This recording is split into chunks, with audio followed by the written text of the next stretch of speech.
everyone, it's Adele and April from Just Say Scrap, and we are here with Technique Tuesday. Adele, April, and Figment. And Figment. He's my new imagination. So, we are here with Technique Tuesday, like we said. As you can see, we are in Italy, in Epcot, or Spaceship Earth. There she is.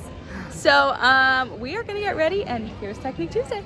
All right, so today's technique is going to be actually a pretty simple one. It's basically just taking a shimmer brush and we're going to be stamping on top of it. But what's really cool about this is if you do it in different ways, there's kind of a different technique that kind of happens because when the ink is still wet from the shimmer brush, we're going to be using our charcoal today. When you stamp on top of it, sometimes you get a very different effect and it actually will react with the ink that you are stamping with. So I'm first going to do it, I believe I'm going to just use the black. And we're going to do it this way. So instead of coloring something and using an intense black ink, which is normally what I would do if I'm using my Spectrum Noir markers, we're going to actually take the charcoal and very lightly just kind of do a brush technique along our paper. Just kind of like this, super easy. Then we're going to take our black ink. We're actually going to take our brand new block. We have a 1 by 1.5 inch block now. And we're going to be using our Halloween Buddies Erza. So we're going to actually only be using the little grave on his stamp. And I'm going to just put this on here. Remember to season it up. And I'm just going to go over this just a little bit more because now we've let it sit on the paper a little bit longer. So I just kind of want to get some fresh wet ink on here. And then I'm going to just take this, stamp it up, and ink right on top of it. And because it's wet, you can kind of see here that it kind of reacted a little bit with the shimmer brush. We're going to do it again over here, where we're going to just shimmer brush a little bit and then let that dry completely. And then I'm also going to do it where I stamp it. This is usually better if you have especially the intense black ink. I'm going to stamp it here, and then I'm going to shimmer brush right over that. And you can kind of see the different effect that we get. When we stamp it first and then shimmer brush over it, do you see how clear that is? Because it's stamped and then you're brushing over it. With this, you have something already on the paper and it kind of reacts a little bit more and isn't as solid, or it gets actually lighter because it's on top of something. And then this I'm going to actually thin cut first, and then we're going to stamp on top of that. So we're going to see how that looks once it actually completely dries. So let me get these thin cutted out and we'll be back. So I just also wanted to point out when I'm thin cutting this and I already have it stamped, I'm going to put my thin cut right over it and then a piece of washi tape. And then I'm going to go through the Cuttlebug or our die cutting machine. All right, so we've got those three now. And you can kind of see as this one is, like as the ink is kind of setting in, because remember this is water-based ink, it will sink into the paper a little bit more. You can see the first one we stamped over the wet shimmer brush is a little bit more sunk into the paper. This is the one that we stamped and then shimmer brushed over. And then you can see I just did this one when it was dry, and it's kind of reacting the same as this. So you can see how also cool of the effect you get when you're shimmer brushing, because this one I did go, remember you saw me go over the paper a few times, but it's a different effect than just stamping onto the charcoal paper or something like that. You kind of get a really cool look because you don't know exactly what brush strokes you're going to do when you do something like this. I also wanted to show you here that we can also take the signs or the little wording that can go on top of the gravestone.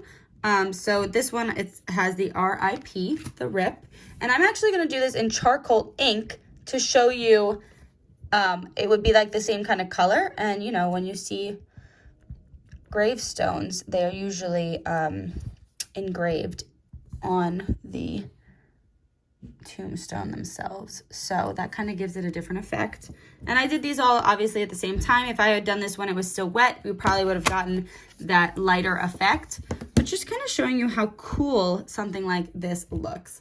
So that was the first one, and now I'm going to show you one more stamp with Shimmer Brush. So this time around, I'm actually going to take the Halloween Buddies Isaac, and we're going to take the Haunted House on his stamp. I'm not going to thin cut this, but it does have a thin cut. So we're just going to grab out this stamp alone. And one of our 3x3 blocks, because that he won't fit on a 2x2. Just going to throw that onto a 3x3. Have to season it. And let me just grab an extra piece of white daisy. So this time around, I now have a 3x3 white daisy piece, and I'm gonna take my Grape shimmer brush, and we're just gonna fill that in all nicely, randomized, just like last time.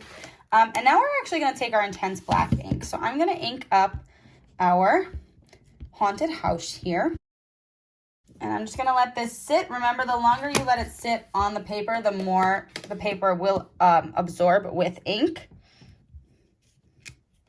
And how cool is that effect? This is with the intense black ink. But do you see how cool that is with the shimmer brush? It really only caught on to the parts that were not wet and were not shimmered on, but you get that really cool effect when you're stamping.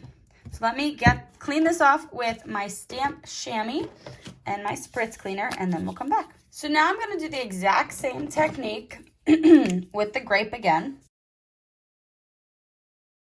And this time I'm going to take my Archival Black ink.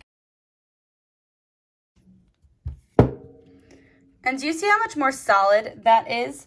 So it still takes away some of the shimmer, but not as much, and it's much more of a solid image.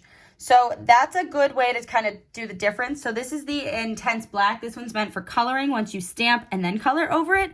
This one's good for always going on top. But you can even see just between the two difference, the intense black and the archival black, the different ink styles that we had there. And you also saw in the beginning what it was like when we just stamped the regular black. Let me grab that one back out. Just like that. So you can kind of see the difference with our inks. So that's actually a good show for our different inks as well. And the last thing I want to do here, I just want to let this dry a little bit more, but I want to do a little bit with our VersaMark ink. So let me clean this up a little bit, let this dry for a few more seconds, and then we'll come back. All right, so this time around, I have my VersaMark ink, and I'm just going to use this one for now. So I'm going to put this one to the side. And I also grabbed out our little bats that are on our Isaac stamp there. So before we do anything with our VersaMark, I'm actually going to take my anti-static pouch here and just put a little up in the corner where we're going to be stamping, just to make sure that no powder sticks except where the VersaMark is. So we're going to take this, we're going to ink up those bats and right down up into the top there, closing the VersaMark right away, taking the bats away. I have a tray that I actually use for when I use my embossing powder. And I have the silver tinsel. This one is retired, but we do have a bunch of others. We just have a regular silver now. And I'm just gonna pick this up. And I will come back once that is embossed. And I just wanted to show you how cool the embossing looks on there. So you could totally make like cards and everything with this technique. It is really, really cool. But I just love how it doesn't look neat and it's kind of just mishmash all over your background. So that is our shimmer brush technique with stamping on top. And that's Technique Tuesday. Thank you for watching. We hope you enjoyed. If you have any questions, please let us know in the comments below. We will be doing another Close to My Heart Twisted Sisters that will be coming out Thursday, so make sure that you are on the lookout for that. We also have another virtual weekend coming at you September 24th to the 26th. So we're very excited about that one. And then we actually have an in-person weekend in October 15th to the 17th. So if you would like to join us, let us know and we'll give you more details. Yeah, I guess that's everything, right? I guess so. We'll see you on Thursday. Bye. Bye.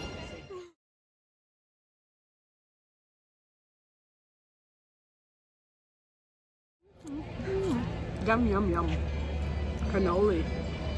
Melting cannoli. Sorry. Okay, ready? What are you doing? So we're going to be using our charcoal